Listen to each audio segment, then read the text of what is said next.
Chanakya IAS academy daily current affairs MCQs में आपका स्वागत है। तो आइए देखते हैं आज का पहला प्रश्न। किस केंद्रीय मंत्रालय ने भारतीय सांकेतिक भाषा अनुसंधान और प्रशिक्षण केंद्र की स्थापना की? ऑप्शन ए है गृह मंत्रालय, ऑप्शन बी सामाजिक न्याय एवं अधिकारिता मंत्रालय, ऑप्शन सी महिला एवं बाल विकास मंत्रालय, ऑप्शन डी शिक्षा मंत्रालय। इसका सही जवाब है ऑप्शन बी सामाजिक न्याय और अधिकारिता मंत्रालय। 2011 में सामाजिक न्याय और अधिकारिता मंत्रालय ने इग्नू के एक स्वायत्त केंद्र के रूप में भारतीय सांकेतिक भाषा अनुसंधान और प्रशिक्षण केंद्र की स्थापना की थी। ISLRTC ने अंतर्राष्ट्रीय सांकेतिक भाषा दिवस पर भारतीय सांकेतिक भाषा में एक ऑनलाइन 100 शिक्षण पाठ्यक्रम और 10,000 ISL शब्दों का एक व्यापक शब्दकोश लॉन्च किया है। इसमें ISL में वित्तीय शर्तों के लिए 260 संकेत लॉन्च करके एक पहल शुरू की है। तो देखते हैं आज का दूसरा प्रश्न।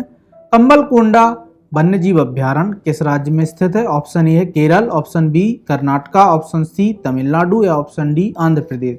इसका सही जवाब है ऑप्शन डी आंध्र प्रदेश। कमलाकोंडा वन्यजीव अभ्यारण्य आंध्र प्रदेश के पास विशाखापत्तनम के पास स्थित एक जंगल है। अभ्यारण्य एक उष्णकटिबंधीय पर्णपाती जंगल है जिसमें झाड़ियां और घास के मैदानों के साथ साथ मिश्रित संरचना के वृक्ष की छतरी है। यह पश्चिम में सिंहांचलम पहाड़ी श्रृंखला और उत्तर पूर्व में गंभीरम जलाशय से घिरा है।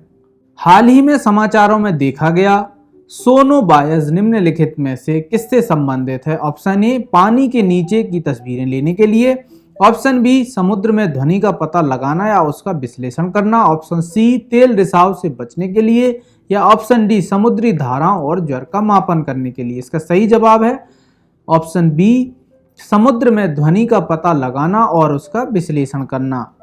सोनोबॉय छोटे डिस्पोजेबल उपकरण हैं जिनका उपयोग पानी के नीचे ध्वनि की और सोनार प्रणालियों में समुद्र में ध्वनि का पता लगाने और विश्लेषण करने के लिए किया जाता है। विशेष रूप से पनडुब्बियों और अन्य पानी के नीचे की वस्तुओं का पता लगाने के लिए इसका उपयोग किया जाता है।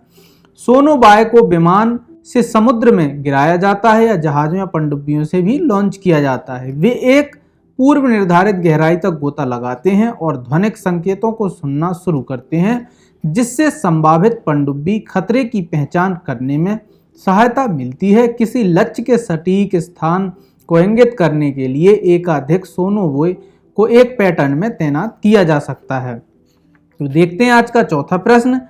बड़ी संख्या में भारतीयों में से 3 नाम प्रमुख हैं जिन्होंने 1870 से 1905 के दौरान ब्रिटिश शासन के आर्थिक विश्लेषण शुरू किया और निम्नलिखित में से कौन सा भारतीय है जो उनमें से एक नहीं है? ऑप्शन ए है न्यायमूर्ति महादेव गोविंद रनाडे हैं या ऑप्शन बी दादा भाई नौरोजी हैं या ऑप्शन सी रोमेश चंद दत्त हैं या ऑप्शन डी बाल गंगाधर तिलक हैं। इसका सही जवाब है ऑप्शन डी बाल गंगाधर तिलक उनमें से नहीं है। 1870 से 1905 के दौरान ब्रिटिश शासन का आर्थिक विश्लेषण शुरू करने और उनमें उसे अंजाम देने वाली बड़ी संख्या में भारतीयों में से 3 नाम प्रमुख हैं। तीनों में सबसे लंबे दादा भाई नौरोजी थे जिन्हें गांधी पूर्व युग में भारत के ग्रैंड ओल्ड मैन के नाम से जाना जाता था। 1825 में जन्मे, एक सफल व्यवसायी बने लेकिन उन्होंने अपना पूरा जीवन धन भारत में एक राष्ट्रीय आंदोलन के निर्माण के लिए समर्पित कर दिया। उनके निकटतम समकालीन न्यायमूर्ति महादेव गोविंद रनाडे ने भारतीयों की एक पूरी पीढ़ी को आधुनिक प्रौद्योगिकी विकास का मूल्य सिखाया।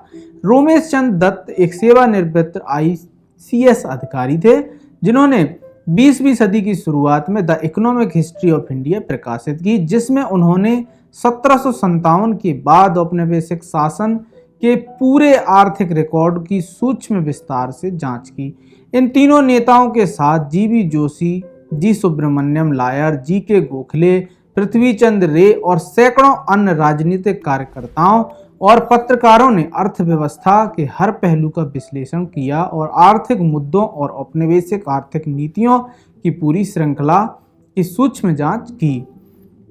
आइए देखते हैं सवाल नंबर 5वां। ग्लोबल इनोवेशन इंडेक्स 2023 में भारत की रैंक क्या है? ऑप्शन ए है ये 45वां रैंक है या ऑप्शन बी 46वां या ऑप्शन सी 41वां या ऑप्शन डी 40वां। इसका सही जवाब है ऑप्शन डी, भारत की 40वीं रैंक है ग्लोबल इनोवेशन इंडेक्स 2023 में। विश्व बौद्धिक संपदा संगठन द्वारा प्रकाशित ग्लोबल इनोवेशन इंडेक्स 2023 रैंकिंग में भारत 132 अर्थव्यवस्थाओं में 40वें स्थान पर बरकरार है। यह प्राप्त हुआ। यह 2015 में भारत की 81वें रैंक से एक महत्वपूर्ण अपसुधार हुआ है।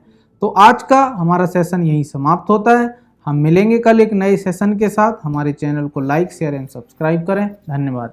Don't forget to like, share and subscribe to our channel and press the bell icon to never miss an update.